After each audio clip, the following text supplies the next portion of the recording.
Selamat pagi anak-anakku kelas 5 yang hebat. Pagi ini kita kembali belajar pendidikan agama Katolik dan budi pekerti untuk semester 1 ini dengan tema perempuan dan laki-laki saling melengkapi. Anak-anakku, sebelum kita memulai pelajaran ini, terlebih dahulu kita akan masuk di dalam doa. Siapkan hati dan sikapnya, kita akan masuk dalam doa. Dalam nama Bapa dan Putra dan Roh Kudus. Amin. Allah Bapa yang Maha Penyayang, hari ini kami akan melihat dan menyadari diri kami sebagai laki-laki dan perempuan. Engkaulah yang menciptakan kami sebagai laki-laki dan perempuan. Ajarlah kami untuk saling menghargai sebagai teman dan saling membantu satu sama lain. Berkatilah Bapak Ibu Guru yang mengajarkan kami, orang tua kami, dan semua orang yang saat ini menyayangi kami. Dan berkatilah dan sembuhkanlah dunia kami ini dari COVID-19. Demi Kristus dan pengantara kami. Amin. Dalam nama Bapa dan Putra dan Roh Kudus. Amin. Nah, anak-anakku, kita sudah masuk dalam berdoa. Saat ini kita akan melihat pelajaran kita, yaitu langkah pertama, di mana kita akan melihat perempuan dan laki-laki saling membutuhkan. Nah, saling membutuhkan daripada kedua orang ini, laki-laki dan perempuan ini saling membutuhkan di dalam hal apa? Yaitu di dalam hal pekerjaan, ya, dimana saling melengkapi, saling membutuhkan satu sama lain. Nah, pekerjaan itu supaya cepat selesai, ya laki-laki harus membantu pasangannya, atau begitu sebaliknya, ya anak-anakku. Nah, anak-anakku, dunia ini diciptakan Tuhan sangat baik, ya, dan mengagumkan. Manusia, laki-laki dan perempuan itu diciptakan Tuhan untuk saling melengkapi satu sama lain. Jika dunia ini hanya dihuni oleh laki-laki ataupun perempuan saja, maka rencana Tuhan yang indah itu tidak akan terpenuhi. Kalau seandainya laki-laki saja diciptakan, kayak apa di dunia ini? Ya, tidak berkembang. Tetapi kalau manusia itu hanya perempuan, juga tidak berkembang. Harusnya kedua-duanya, antara pria dan wanita, saling melengkapi dan saling membutuhkan satu sama lain. Anak-anakku, nah manusia, laki-laki dan perempuan itu harus bekerja sama. Bekerja sama untuk apa? Saling melengkapi dan menyempurnakan satu sama lain. Jadi anak-anak harus tahu, kalau di rumah itu seandainya kalau bapak mama itu kerja di rumah itu kira-kira kerjasama atau tidak. Nah, anak-anak bisa melihat, meniru, meneladani daripada sikap orang tua itu, ya. Nah, anak-anakku, di dalam masyarakat juga banyak terjadi, kita lihat laki-laki dan perempuan dengan aneka peran serta tugas ataupun pekerjaan. Nah, peran serta pekerjaan kaum laki-laki dan perempuan itu sangat dipengaruhi oleh keadaan fisik. Jadi kalau laki-laki yang badannya kekar itu pasti kerjanya berat, ya. Kalau perempuan ya paling lembut, yang ringan-ringan.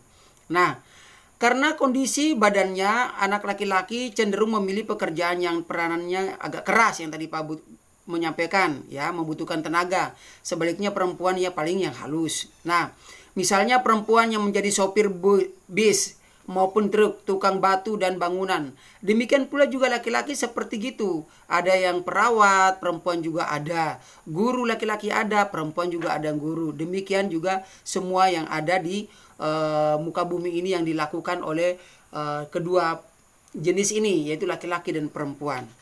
Anak-anakku, kita akan lanjut daripada langkah yang kedua, di mana membaca dan mendalami cerita kitab suci. Kita buka di dalam Kitab Kejadian pasal 2 ayat yang 8 sampai dengan 24. Nah, anak-anak boleh membaca di dalam Alkitabnya, ya. Pak Guru akan memberikan penjelasan ini kepada anak-anak. Nanti anak-anak boleh menjawab pertanyaan yang Bapak berikan secara online, ya, lewat video pembelajaran ini, ya. Bapak harap kalian bisa mengerti. Nah, untuk itu Pak Guru akan menjelaskan daripada bacaan kitab Kejadian pasal 2 ayat 8 sampai dengan 24. Nah, anak-anakku, perempuan itu diciptakan dari tulang rusuknya laki-laki. Menyatakan bahwa perempuan dan laki-laki itu berasal dari sumber yang sama, ya, bukan sumber yang berbeda. Sehingga keduanya itu sederajat. Perempuan dan laki-laki itu sederajat. Perempuan itu merupakan pendampingnya dari laki-laki atau pria. Sederajat untuk dihormati, disayangi sebagai teman, ya, sahabat. Oleh karena itu, anak-anakku, perempuan tidak diciptakan dari tulang kepala untuk menguasai laki-laki. Dan juga tidak diciptakan dari tulang kaki. Supaya apa? Diinjak-injak oleh laki-laki. Ya. Sebagai teman, laki-laki dan perempuan itu dapat saling menghargai, saling menghormati, dan dapat saling membantu dalam suka dan duka. Artinya, antara laki-laki dan perempuan itu, selain dapat banyak persamaan, terdapat pula perbedaan-perbedaan yang menarik ya di dalam pribadi kedua pasangan ini. Laki-laki dan perempuan itu memiliki kekhasan yang masing-masing. Artinya perempuan itu mempunyai kekhasan seperti ini, laki-laki juga seperti gitu ya, mempunyai ciri khas berbeda-beda ya. Tidak semuanya sama anak-anakku. Nah, selain perbedaan jasmani, terdapat pula perbedaan kemampuan, pembawaan dan sifat-sifat. Sifatnya laki-laki ini egois atau suka pemarah. Oh, sifat perempuan ini suka penurut, lemah lembut. Nah, itu ya sifat ya, sifat ataupun seseorang yang dalam dirinya. Nah, perbedaan itu tidak dapat menyebabkan laki-laki dan perempuan itu saling bertolak belakang. Kenapa? Justru karena mereka saling mengisi dan saling melengkapi. Oleh sebab itu, antara laki-laki dan perempuan hendaknya saling menghormati dan mencintai satu sama lain, ya. Jadi kalau kita kalian sudah dewasa, anak-anak kalau sudah dewasa itu kalau punya rasa cinta itu kan pasti ada daya tarik seseorang. Jadi di situ kalian mencintai, saling melengkapi, ya, menghormati satu sama lain. Nah, berdasarkan dan kebudayaan istilah perempuan, ya, menegaskan, ya, keluhuran peran sebagai yang empunya kehidupan, ya, yang empunya. Ini yang empunya nih, ya. Oleh karena itu, hal ini terkait dengan kedudukan perempuan sebagai ibu yang mampu melahirkan. Nggak mungkin bapak-bapak yang melahirkan, ya tidak, laki-laki melahirkan. Kayak apa itu? Dunia terbalik, ya. Semua orang yang ada di muka bumi ini tentu dilahirkan oleh siapa? Pasti dilahirkan oleh seorang perempuan atau ibu atau mama, ya.